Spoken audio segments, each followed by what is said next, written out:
Welcome to BSc statistics students. BSc statistics చదువుకునే విద్యార్థులకు స్వాగతం. In this class, I explain multiple choice questions in the topic Theory of Estimation. This is Part-3 in both the languages English and Telugu. See, question number 15. If x1, x2 and so on xn takes the values 0 and 1, which the probabilities 1 minus theta and theta respectively, then unbiased estimate of theta square is. This is one prefixed question. If you refer the question only, then you can answer. Otherwise, you have to do it. Right? Okay. The unbiased estimate of theta square is, the options here we have A, summation xi multiplied by summation xi minus 1 divided by n minus 1. Summation xi multiplied by summation xi minus 1 divided by n. Summation xi into summation xi minus 1 divided by n into n minus 1. D, summation xi into summation xi minus 1 divided by n into n minus 1. So correct answer is this. Summation xi into summation xi minus 1 divided by n to n minus 1. This is option C is the correct answer for the unbiased estimator of theta square. Theta square, for unbiased estimate of theta square, the unbiased estimator is this. Right? Now in Telugu. If x1, x2 and so on xn takes the values 0 and 1 with the probabilities 1 minus theta and theta respectively. ఈ variables ఉన్నాయి కదా, x1, x2, xn, అవి 0 and 1 values తీసుకుంటాయి. అంటే ఈ distribution ఏంటంటే Bernoulli distribution with probabilities 1 minus theta and theta. జీరోకి probability ఏదో 1 మైనస్ థీటా అంటే 1 మైనస్ పీ అనుకోండి. 1 మైనస్ పీ అంటే క్యూ ప్రాబబిలిటీ. 1కి థీటా అంటే పీ అనుకోండి, P probability. P one minus P plus 1 minus P అంటే 1 అవుతుంది. అంటే ఇది బెర్నౌలీ డిస్ట్రిబ్యూషన్. ఇది మనం ఐడెంటిఫై చేసుకోవాలి. Then the unbias estimator of theta square.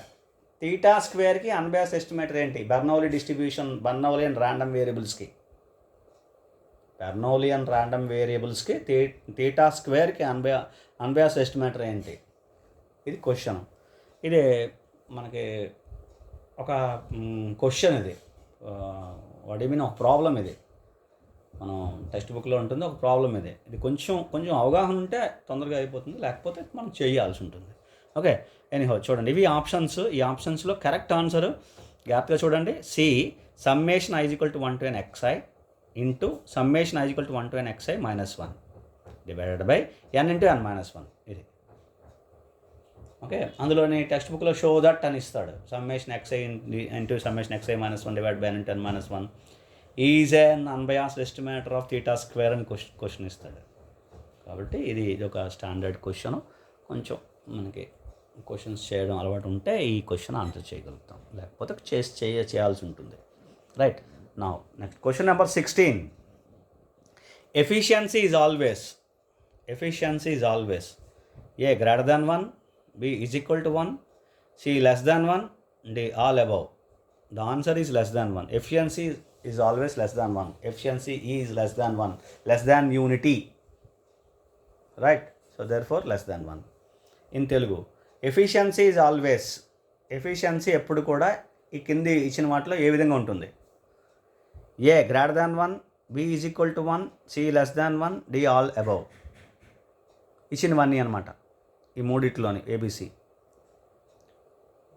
C less than 1 answer. Efficiency ఎప్పుడు కూడా less than 1. Efficiency less than unity అని ఒక ఇంపార్టెంట్ ప్రాపర్టీ. ఎఫిషియన్సీ ఎప్పుడు కూడా 1 కంటే తక్కువ ఉంటుంది. అంటే కంపారిజన్ ఎవరితోనే? ఎవరైతే ది బెస్ట్ ఎవరు ఉంటారో వాళ్ళతో కంపారిజన్. అందుకని ఎఫిషియన్సీ ఎప్పుడు కూడా అంటే వేరియన్స్ టెర్మినాలజీలో మాట్లాడితే వేరియన్స్ ఏ పర్టికులర్ ఎస్టిమేటర్ తక్కువ ఉంటుందో ఆ ఎస్టిమేటర్ నుంచి ఇంకొక ఎస్టిమేటర్ కంపారిజన్ అనమాట. అది మనం గుర్తుపెట్టుకోవాలి. అది ఎప్పుడైనా వస్తే డిస్కస్ చేద్దాం. Question number 17. The property of efficiency is based on. Its a good question. The property of efficiency is based on means, variances. C means and variances, D none. Answer is variances. Efficiency property is based on variances, not means. is a particular concept based on variances. Which variance is less, then that is most efficient. That is the clear sentence to speak. Right? In Telugu, the property efficiency is based on. Efficiency అని ఒక property ఉంది కదా, ఇది దేని మీద depend అయి ఉంది? ఒక మంచి క్వశ్చన్ ఉంది. కాన్సెప్ట్ తెలిస్తే ఇది ఆన్సర్ చేస్తాం. A means, B variances, C means and variances, D none. Answer variances. Efficiency అనే కాన్సెప్ట్ వేరియన్సెస్ మీద డిపెండ్ అయి ఉంటుంది. ఎలాగో చెప్తాను వినండి. ఏ ఎస్టిమేటర్కి ఎఫిషియన్సీ వేరియన్స్ తక్కువ ఉంటుందో ఆ ఎస్టిమేటర్ని ఎఫిషియెంట్ ఎస్టిమేటర్ అంటాం. అంతే దాని కాన్సెప్ట్. ఎఫిషియన్సీ కాన్సెప్ట్ ఏంటంటే తక్కువ వేరియన్స్ ఉన్న ఎస్టిమేటర్ ఎక్కువ efficient, less variance more efficient, అంతే. ఓకే, అందుకని వేరియన్సెస్ మీద డిపెండ్ అయి ఉంది ఈ క్వశ్చన్, ఎఫిషియన్సీ అనే property. B answer. Next question number 18. If T1 is minimum variance unbiased estimator MVUE and T2 is any other unbiased estimator with variance sigma square by E is efficiency, remember, then the correlation coefficient between T1 and T2 is, it is a standard result, otherwise we cannot do here. It is a standard result.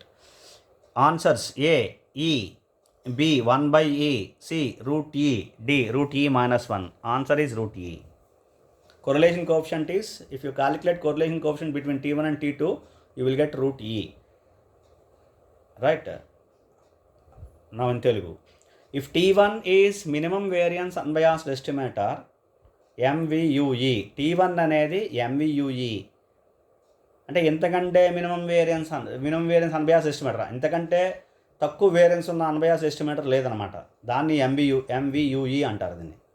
And T2 is any other unbiased estimator. T2 అనేది ఇంకొక unbias estimator. అంటే మనం class of unbias estimators consider చేస్తే అందులో T2 అనేది ఒక unbias estimator, T1 అనేది unbias estimator, and also MVUE అంటే minimum variance unbiased estimator.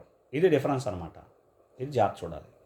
With variance sigma square by E, T2కి variance sigma square by E, then correlation coefficient between T1 and T2 is. ఇప్పుడు T1 T2కి అలా ఉండే T1కి T2కి correlation coefficient ఎంత? ఇది question. ఇది standard result, ఇది గుర్తుపెట్టుకోవడమే. ఇది ఆ ప్రాబ్లమ్స్ ప్రాక్టీస్, థియరమ్స్ ఉన్నాయి, కొన్ని రిజల్ట్స్ ఉన్నాయి, ప్రాక్టీస్ చేస్తే అందులో ఇది ఉంటుంది. Answer root E. Correlation coefficient rho is equal to root E అని వస్తుంది. Root E answer.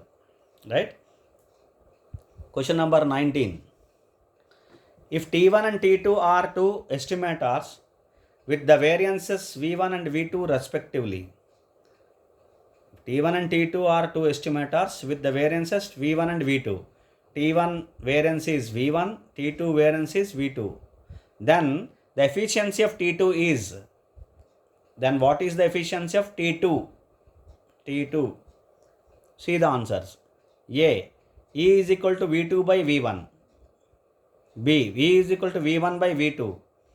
C, E is equal to V1 by root V2. D, E is equal to V2 by root V1. The answer is E is equal to V1 by V2. V1 by V2 is the answer. Right?